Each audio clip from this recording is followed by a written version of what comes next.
My grandmother's stories were very different from my grandfather's. She was illiterate, and through her 60 years of marriage, she had learnt to lose herself in her imagination. She had a childlike love of movies and stories, and we spent many an hour watching television together and discussing the characters as if they were our friends. After my grandparents drank their coffee, Deirdre would leave the house to run errands or work outside with Hardis, and this was my time alone with Nana. Nana rolled up her dimier and lay on the couch. I poured cream on my hands and commenced massaging her sore legs. The burden of housework and farm work fell to my grandmother, exacerbating her rheumatism. Her day began when she woke up at 5 o'clock, well before dawn lit up the sky. The cuckoo clock on the living room wall sung all day and night on the hour, and my grandmother's internal alarm clock was primed to recognise when it sang out 5 times.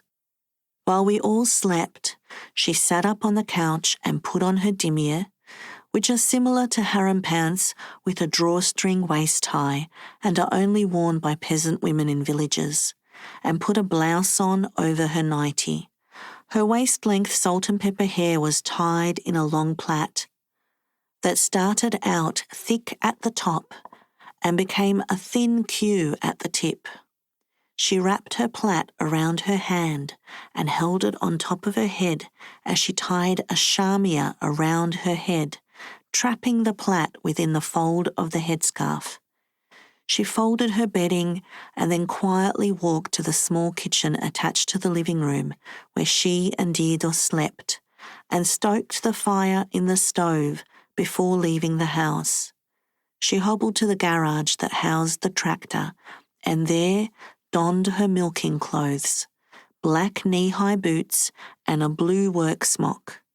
My grandmother's first job was cleaning up manure and feeding hay to the cows. Then she filled a metal bucket with water and washed the cows' teats. Sometimes she had to wash the manure off a cow's tail if it had caked dry. Otherwise, if the cow swished its tail to dislodge flies, it could hit her in the face like a whip. She put a fresh bucket under the cow's teats and sat on her small wooden stool. After she finished the milking, she poured the fresh milk into the metal milk bucket with a piece of muslin cloth on top to strain it, and sealed the lid so it didn't get contaminated. When both cows had been milked, she changed out of her milking clothes and hung them up to air.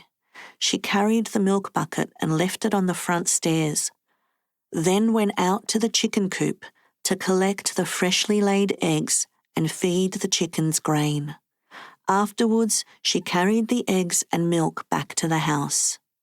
While Nana boiled milk for coffee and water for tea for me and Hardis, Deirdre woke up and performed his ablutions before praying.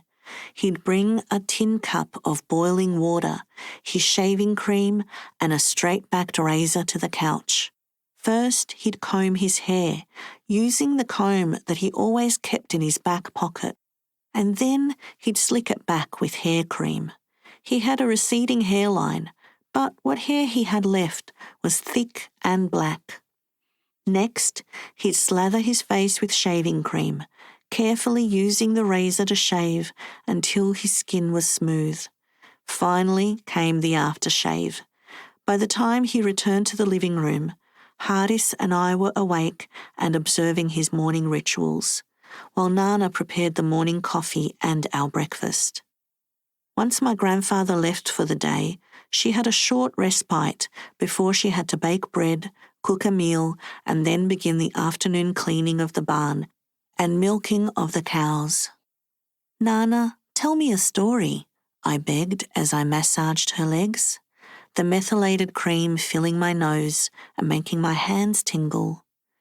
"Once there was a slothful housewife," my grandmother began, her voice drowsy as she relaxed while I kneaded her flesh. "She didn't clean her floors or wash her dishes properly, and no one ever visited her. This woman was so lazy that she never folded her clothes. Instead, she threw them in the wardrobe and plucked out what she would wear. Everyone knows that this is the way to invite the devil into your house, my grandmother warned. One night, someone woke her calling her name. When she went outside, there was a huge bonfire, and beside it was a man roasting a cob of corn. He was handsome and well-dressed, and he offered her some to eat. As the slothful housewife lifted the corn to her lips, a woman's voice called her name. It was Avila, warning her not to eat. In most of my grandmother's stories, there was Avila, the Bosnian name for a fairy that issued warnings and helped people. The woman dropped the corn and it fell onto her nightgown. The man and the bonfire disappeared. She woke up the next morning marveling at this strange dream. As she got out of bed, she noticed corn smeared on her nightgown. For years after hearing her story, I folded my clothes neatly, terrified of calling the devil to tempt me.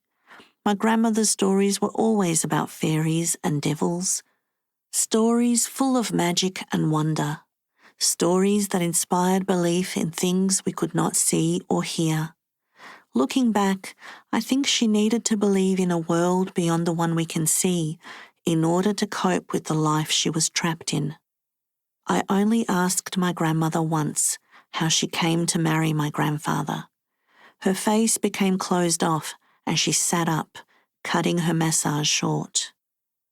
It was 10 years later when my mother told me their story and I finally understood my grandmother. After World War II, when my grandmother was 16 years old, a woman without her virginity intact would bring shame on her family and have no prospect of marriage. My grandmother's brothers were able to come and go as they pleased, but she and her sisters always missed out. When my grandmother and her sister Lamia overheard that their older brother Enes was going to a party, they blackmailed him into letting them go with him. Enes tried to tell them it wasn't the kind of party women attended, but they wouldn't listen. When they arrived, they found that the party was actually an excuse for Enes and his friends to drink rakia and play cards. My grandmother wanted to leave, but Lamia convinced her to stay. When they were offered rakia, Lamia took a sip and waved a hand in front of her mouth. "Try it, Adavia," she encouraged my grandmother, taking another big gulp.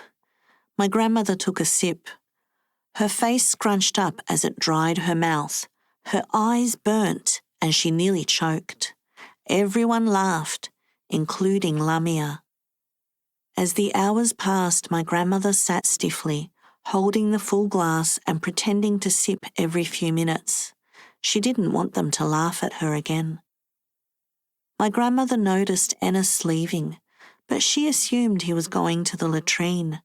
She couldn't have imagined that his anger would extend so far as to leave them alone and unchaperoned. When an hour passed and he didn't return, she understood the truth, but it was too late. Unaccustomed to alcohol, Lamia had passed out, and my grandmother found herself alone with my grandfather and his friend.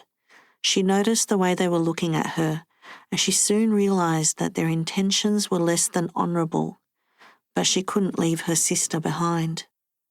Finally, my grandfather's friend propositioned her. "You can choose one of us to marry, or we will both have you," he said. She fought for breath as panic filled her, her eyes dancing between the two men. She realised her fate had been sealed the moment she decided to stay at the party. She lifted her arm and pointed.